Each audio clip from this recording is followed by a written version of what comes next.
Nah ini baru mantap. Gerald Vandenberg mendadak buat keputusan brilian jelang laga penentu hidup dan mati melawan Korea Selatan malam ini. Akhirnya putuskan untuk membawa Mauro Zylstra yang tampil kurang maksimal pada timnas senior kemarin dan akan mencoret Hoki Caraka dari skuad utama U23. Benarkah ini bisa terjadi? Simak keputusan akhir dari Gerald Vandenberg. Yes, semua orang bisa berbahagia mendengarnya. Patrick Kluivert bilang gini soal panggil oleh Romanya di round 4 kualifikasi Piala Dunia 2026 melawan Irak dan Arab Saudi. Sebut akan pasang oleh Romanya duet dengan Miliano Jonathans dan Mauro Zylstra di lini depan untuk mendobrak pertahanan dari negara Timur Tengah. Validkah demikian? Begini respon Patrick Kluivert. Indonesia diuntungkan. Begini keputusan krusial dan super mengejutkan dari FIFA soal pertandingan persahabatan antara Indonesia melawan Lebanon kemarin malam. Beri keputusan bijak untuk menghukum negara Timur Tengah termasuk Arab Saudi dan Irak untuk tidak membawa pemain cadangan di bench utama. Benarkah sampai begini hukuman gara-gara Lebanon bermain curang saat friendly match kemarin? Yuk simak videonya sampai habis. Begini kronologi sebenarnya. Sebelum lanjut ke pembahasannya, ayo like dan subscribe channel ini agar channel ini semakin berkembang. Terima kasih bagi kalian yang sudah like dan subscribe. Duel penentuan Garuda Muda siap hadapi Korea Selatan di kualifikasi Piala Asia U23 2026 malam ini. Seluruh pasang mata pencinta sepak bola Indonesia akan tertuju ke Stadion Gelora Delta Sidoarjo. Tim nasional U23 Indonesia akan melakoni laga terberat sekaligus paling krusial di kualifikasi Piala Asia U23 2026 menghadapi tim kuat Korea Selatan. Pertandingan ini bukan hanya sekadar perebutan 3 poin, melainkan pertarungan harga diri dan tiket langsung menuju putaran final. Di balik layar, mental baja sang pelatih, Gerald Vandenberg, menjadi sorotan utama, memancarkan keyakinan yang menular ke seluruh skuad Garuda Muda. Mentalitas juara ala Gerald Vandenberg bukanlah sosok sembarangan. Sebagai mantan pemain yang pernah memenangi Liga Champions bersama PSV Eindhoven, ia tahu betul bagaimana rasanya berada di bawah tekanan dan meraih kemenangan di panggung tertinggi. Pengalaman inilah yang ia coba tanamkan kepada para pemain timnas U23. Menjelang laga, Vandenberg menunjukkan ketenangan yang luar biasa. Saat disinggung soal rekor buruknya melawan pelatih Korea Selatan, ia tak ambil pusing. Anda tahu, saya tidak peduli tentang apa yang dikatakan pelatih lain. Saya benar-benar tidak peduli.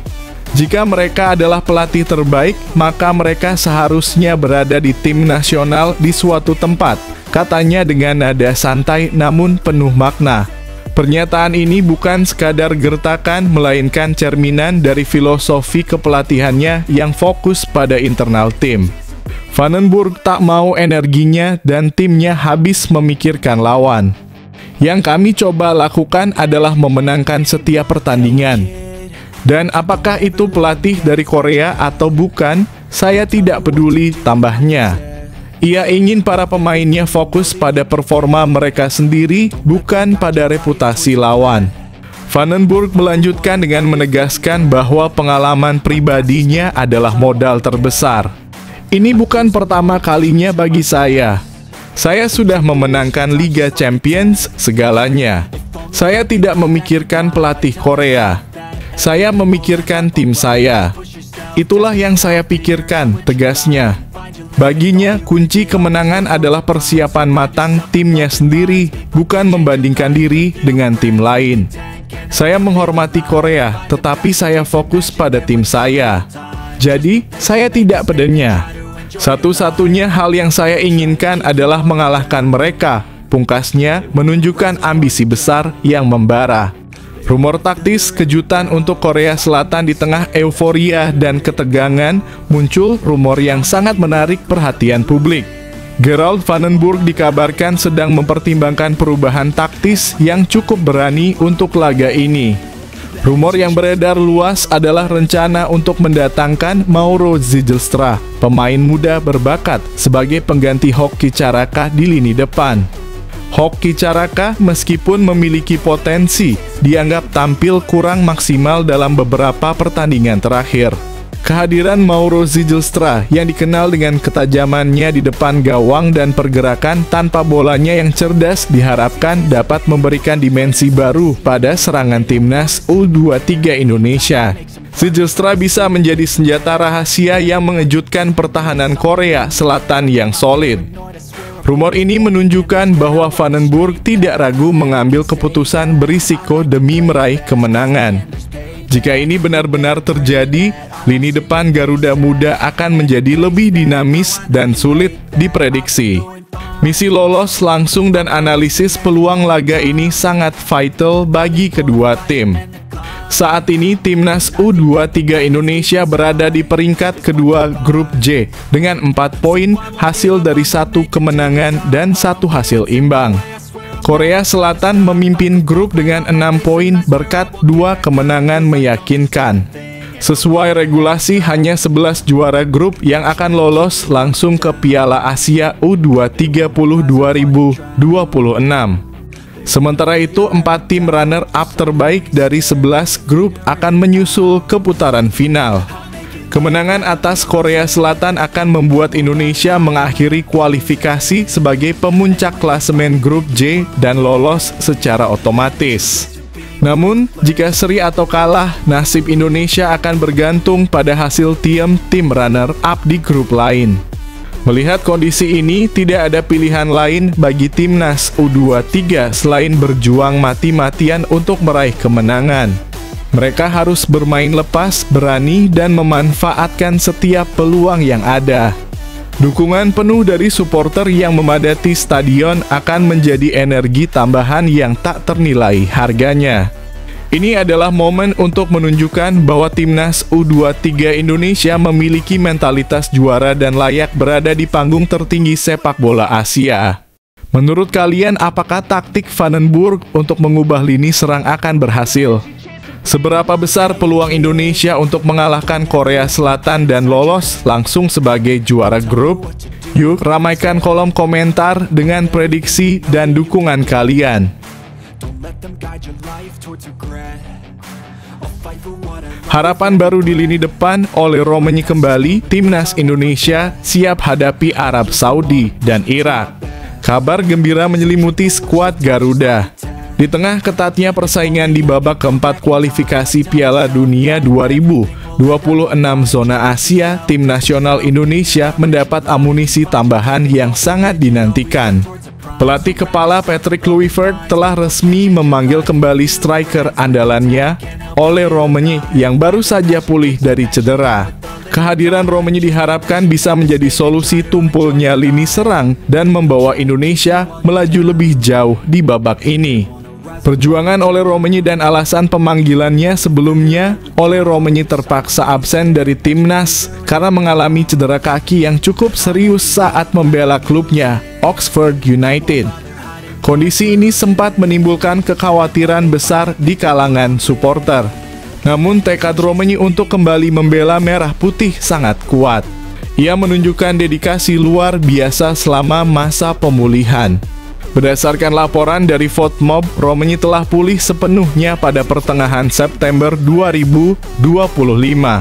Kerja kerasnya bisa dilihat dari berbagai unggahan di media sosial di mana ia membagikan momen saat berlatih intensif, termasuk saat ia kembali berlari di atas treadmill. Semangat pantang menyerah ini tidak luput dari perhatian Patrick Kluivert. Bahkan Ketua Umum PSSI Erick Thohir mengungkapkan bahwa Romagnoli secara pribadi mengirimkan pesan singkat kepada Kluivert untuk menyatakan keinginannya kembali bergabung dengan timnas. Keinginan kuat ini ditambah dengan kondisi fisiknya yang sudah prima, membuat Kluivert tanpa ragu memanggilnya. Keputusan Kluivert ini sangat logis. Dalam laga-laga sebelumnya, timnas Indonesia sering kesulitan menembus pertahanan lawan. Para penyerang yang ada kurang memiliki kemampuan untuk melepaskan diri dari penjagaan ketat. Disinilah keunggulan Ole Romani menjadi sangat vital. Ia dikenal memiliki kemampuan di atas rata-rata untuk membuka ruang, memecah konsentrasi bek lawan, dan menemukan posisi strategis di kotak penalti. Gerakannya yang lincah dan tidak terduga seringkali membuat pertahanan lawan kocar-kacir. Rekam jejak gemilang dan ekspektasi tinggi Ole Romani bukan nama baru di skuad Garuda. Ia telah membuktikan ketajamannya di awal kariernya bersama Timnas Indonesia. Ia selalu mencetak gol di 3 laga pertamanya saat Timnas Indonesia kalah 1-5 dari Australia, serta saat menang 1-0 atas Bahrain dan Cina. Satu-satunya laga di mana ia gagal mencetak gol adalah saat Indonesia kalah 0-6 dari Jepang. Rekor impresif ini menunjukkan bahwa Romani memiliki naluri gol yang sangat baik dan bisa menjadi mesin gol yang dibutuhkan tim. Kehadiran Romani juga memberikan opsi taktis lebih bagi Patrick Kluivert. Ia tidak hanya bisa bermain sebagai penyerang murni, tetapi juga mampu bergerak melebar ke sisi lapangan untuk merusak formasi pertahanan lawan. Fleksibilitas ini akan sangat berguna saat menghadapi tim kuat seperti Arab Saudi dan Irak. Dengan kembalinya Romani, serangan Timnas Indonesia akan menjadi lebih bervariasi, dinamis, dan sulit diprediksi. Pertandingan melawan Arab Saudi pada 9 Oktober 2025 dan Irak pada 12 Oktober 2025 akan menjadi ujian sesungguhnya bagi Timnas Indonesia. Kedua tim ini dikenal memiliki pertahanan yang solid dan serangan yang mematikan. Dengan kembalinya Ole Romani, publik Indonesia memiliki harapan baru bahwa Timnas bisa meraih hasil positif dan memperbesar peluang lolos ke putaran final Piala Dunia. Bagaimana menurut kalian, apakah kembalinya Ole Romani sudah cukup untuk membawa Timnas Indonesia meraih kemenangan melawan Arab Saudi dan Irak? Yuk bagikan prediksi skor dan analisis kalian di kolom komentar.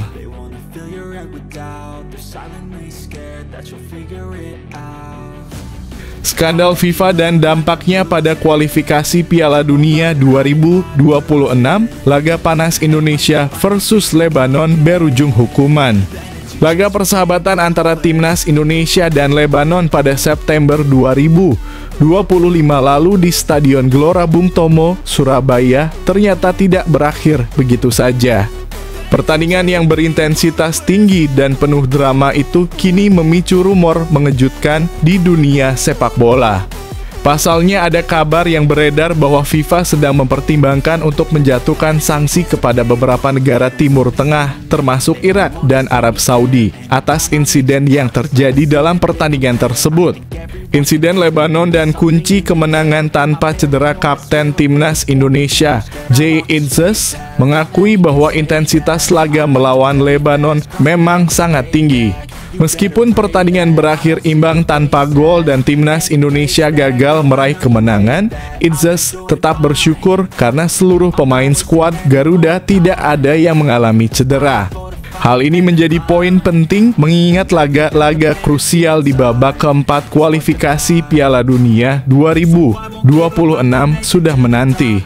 Bermain di hadapan ribuan supporter militan yang memadati stadion, Lebanon terlihat kesulitan dan cenderung bermain keras.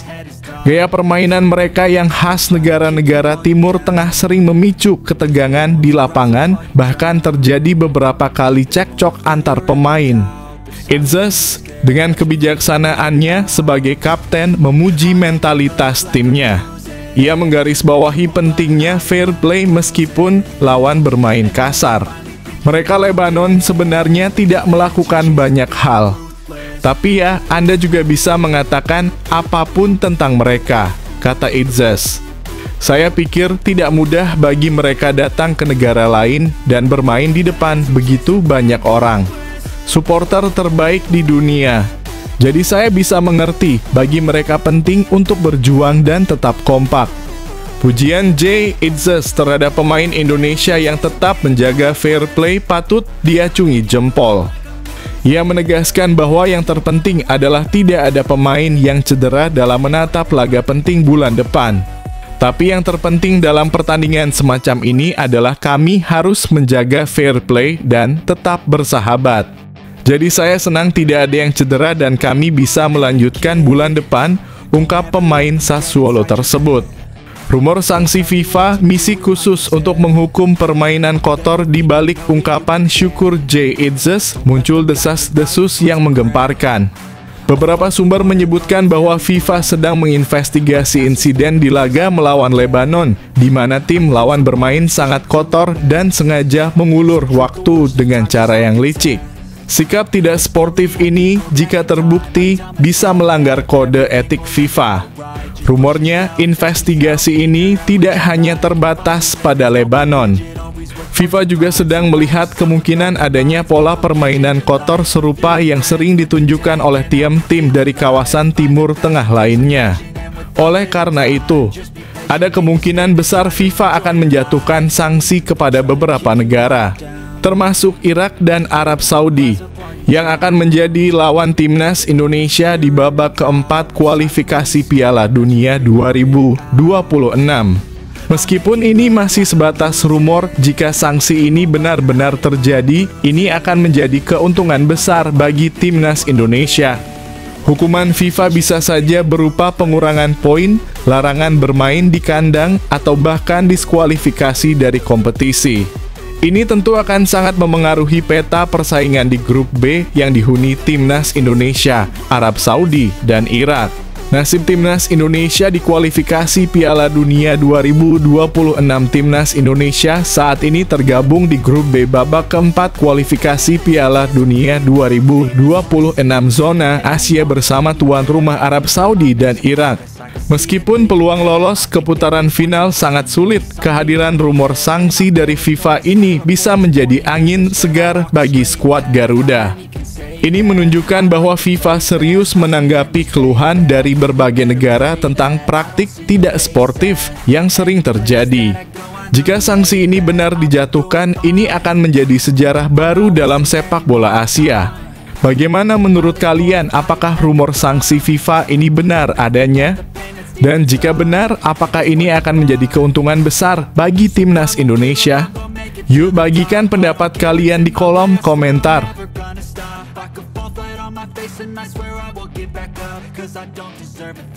Kontroversi Elkan Bagot dan momen pentingnya di timnas Indonesia. Elkan Bagot, nama yang tak asing lagi bagi para penggemar timnas Indonesia.